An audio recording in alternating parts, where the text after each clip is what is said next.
CEO들이 MBTI를 한 번씩은 해요. 그러나 저는 이렇게 생각해요. 성공한 사람의 MBTI는 이렇다라는 거는 성공한 사람의 MBTI가 아니라요. 성공했다고 자랑하기 좋아하는 사람들의 MBTI예요. 정신건강의학과 전문의 최명기입니다. 오늘 하와이 데저트의 구독자님들을 뵙게 되어서 반갑습니다. 사실은 어린이의 자존감의 이유를 갖다 측정한 연구들이 많아요. 남들 다 갖고 있는 물건, 애들이 다 신는 운동화를 나 혼자 못 신으면 우린 굉장히 자존감이 낮아졌어요.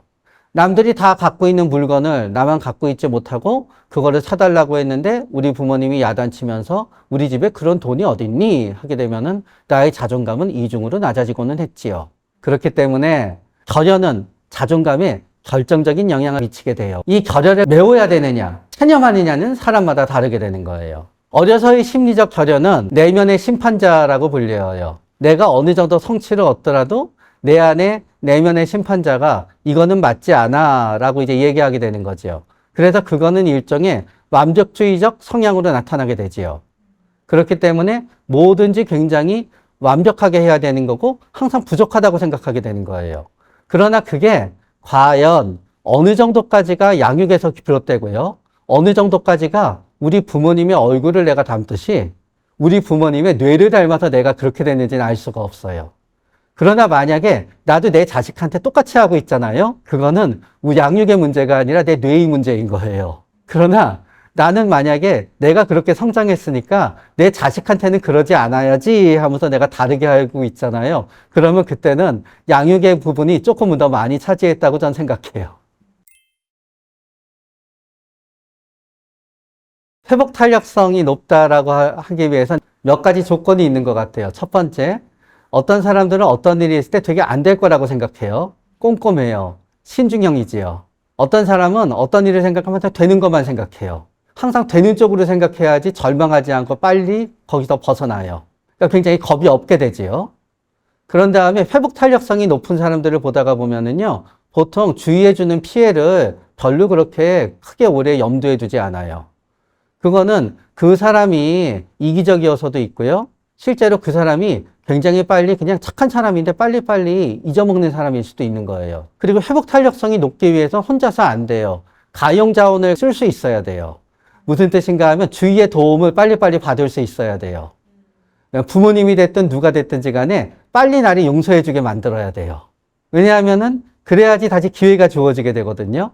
그렇기 때문에 대체적으로 회복 탄력성이 높다라고 우리가 평가하는 사람들을 보면 잘 웃고 다녀요. 그냥 그래서 불행한 일이 생기더라도 별로 타격을 덜 받아요. 또 하면 되지 뭐. 다음엔 잘 될 거야. 이렇게 생각하는 거지요.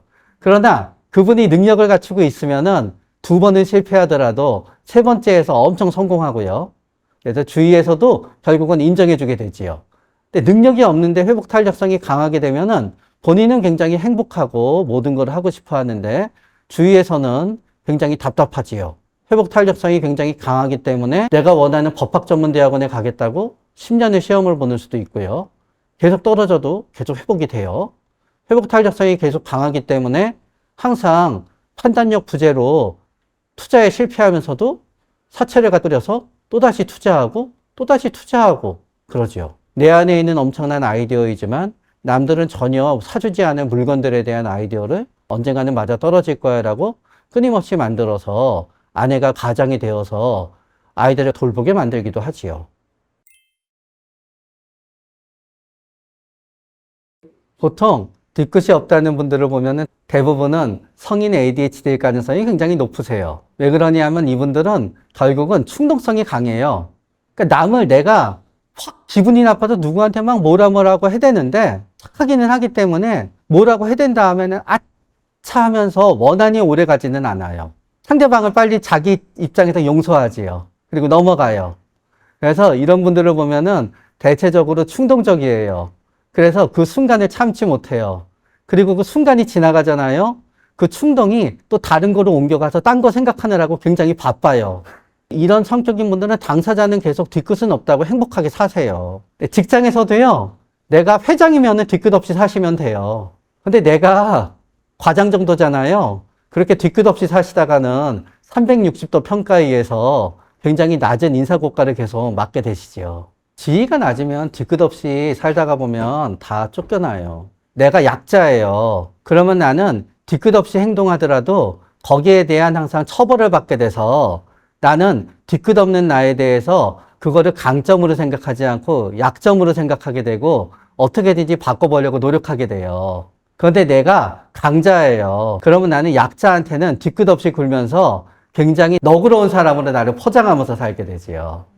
그런데 이런 경우도 있지요. 그러나 어떤 분은 야단 맞는데 뒤끝이 없는 분들이 있어요. 상대방은 내가 야단 치면은요, 이 사람이 바뀔 거라고 생각해요. 그런데 아무리 야단 쳐도 안 바뀌어요. 근데 그런 경우는 이제 몇 가지 경우가 있어요. 첫 번째 경우는 어떤 분들은 성인 ADHD인 분들은요, 복수심이 강한 분들은 상대방이 야단 치잖아요. 나도 막 끌어올라서 괴로워요. 근데 성인 ADHD인 분들 중에서 부주의는 심한데 복수심은 없는 분들이 있거든요. 그런 분들은 상대방이 야단 치잖아요. 옛날에 수업 듣다가 5분 지나면 졸듯이요. 머릿속이 졸려져 와요. 아무리 크게 소리 지르더라도요. 정신이 멍해져요. 뭔 얘기를 하나. 잘 들으려고 하는데 안 들려요. 뒤끝이 없지요. 야단 친 사람은 30분 야단 쳤다고 생각하는데요. 듣는 사람은 한 5분 야단 맞았거든요. 그러면은 야단 치는 사람은 자기가 야단 친 효과를 전혀 얻지 못하는 거지요. 그러나 야단 맞는 입장에서 천하무적인 거예요. 그러나 이제 이런 경우도 있어요. 어떤 분들은요, 이렇게 야단 치잖아요. 그러면은 진짜 겁이 나서 표정이 굳어요. 그러면은 그러다가 보니까 너무 겁이 나서 미안하다는 얘기도 못해요. 너무 겁이 나다가 보니까 어떻게든 그거를 무마해 보려고 나도 모르게 조금 웃게 돼요. 그럼 사실은 이 사람은 공포 때문에 그냥 울거나 화를 낼 수 없고 울 수도 없다. 근데 아무것도 할 수 없다. 그건 그냥 잘못했어요 하고 이렇게 웃게 되는 거예요. 우리가 그걸 나눠요. 누군가에 대해서 지속적으로 동정하고 연민할 수 있는 힘이 나오기 위해서는요. 내가 그 입장이 아니라는 거를 갖다 잊지 말아야 돼요. 근데 어떤 분은 누군가 힘든 얘기 하잖아요. 진짜 그 입장에 쏠리는 분이 있어요. 그러면 실질적으로 그 분한테 뭔가 위로를 듣거나 그러더라도요. 별로 도움이 안 돼요. 보통 아이가 엄마에 대해서 그렇지요. 아이가 막 걱정해요. 엄마도 같이 막 걱정해요. 얼마나 공감 그 자체잖아요. 엄마가 막 걱정하면서 괜찮아 괜찮아 하잖아요. 아이는 엄마를 보면 더 걱정이 되지 하나도 괜찮아지지가 않아요. 엄마가 괜찮아라고 얘기하지만 엄마는 걱정하는 주체는 아이고 아이의 일이라는 걸 알고 내가 그 입장을 생각하니까 나도 굉장히 슬프고 걱정이 되고 염려가 되긴 하지만 그러나 나는 엄마고 얘는 아이라는 걸 아는 상태에서 안정감이 나오게 되잖아요. 그렇기 때문에 환자분이 굉장히 힘든 얘기를 하고 이 환자분이 굉장히 힘들 거라는 건 알지만 그로 인해서 의사가 그 얘기를 듣는 사람이 꼭 괴로워져야만 되는 건 아닌 거예요. 오히려 도움을 줘야 되는 사람이 같이 괴로워져 버리면요.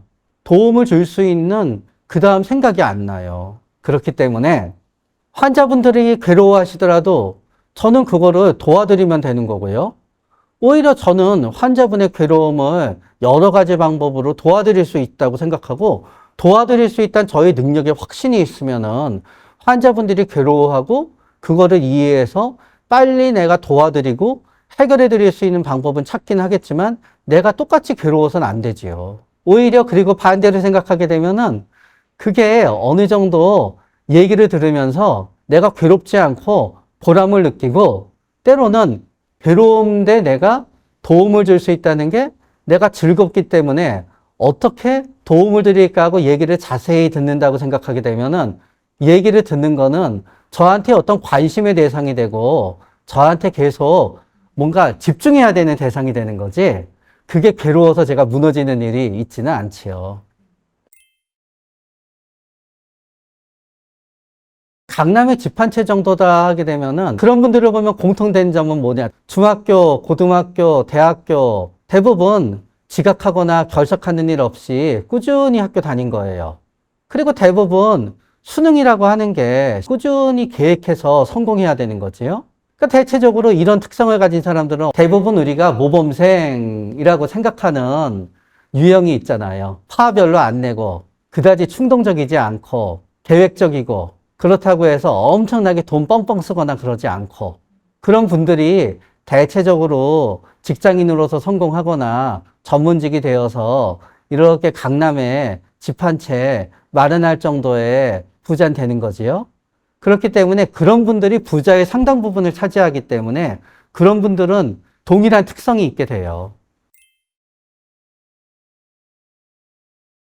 CEO들이 MBTI를 한 번씩은 해요. 그러나 저는 이렇게 생각해요. 성공한 사람의 MBTI는 이렇다라는 거는 성공한 사람의 MBTI가 아니라요. 성공했다고 자랑하기 좋아하는 사람들의 MBTI예요. 또 두 번째, MBTI 검사에는 성공하는 데 있어서 우리가 기준이 되는 몇 가지가 빠져 있어요. 첫 번째, 지능이 빠져 있어요. 두 번째, 능력도 빠져 있어요. 세 번째, 끈기가 있냐 없냐가 빠져 있어요. 물론 J랑 P를 끈기가 있냐 없냐로 생각할 수도 있어요. J타입은 한번 생각하면은 바뀌지 않으니까 끈기가 있고, P타입은 이리저리 바뀌니까 인내력이 없다라고 우리가 생각하게 될 수도 있지만, 그 질문지가 너무 단순하기 때문에 그거로는 이 사람이 인내력이 있는지 없는지를 갖다 판별하기가 굉장히 어려워요. 그리고 또 MBTI로 판별하기 어려운 게 있어요. 그 사람이 얼마나 착한지 아닌지도 판별하기 어려워요. 얼마나 협조적이고 착한지가 외향적이라고 다 협조적이고 착한 게 아니거든요. 감정적인 사람도요. 감정이 분노의 감정인지 기쁨의 감정인지 알 수가 없어요. 그렇기 때문에 얼마나 이 사람이 좋은 사람인지 아닌지를 판단하게 되는 게 없지요. 그렇기 때문에 MBTI 검사는 뭔가 그 사람이 나랑 지냈을 때 꼭 알아야 되는 성격의 측면에 있어서도 알려주지 못하는 부분이 많고요. 실질적으로 그 사람이 얼마나 성공하는 데 필요한 능력을 갖추고 있지 않냐를 판단하지도 못해요. 그런 다음에 그 검사를 갖고 이 사람이 실패라든가 위기를 당면했을 때 얼마나 잘 극복할 수 있냐를 판단하지도 못해요. 그래서 별로 그렇게 과학적인 검사는 아니에요.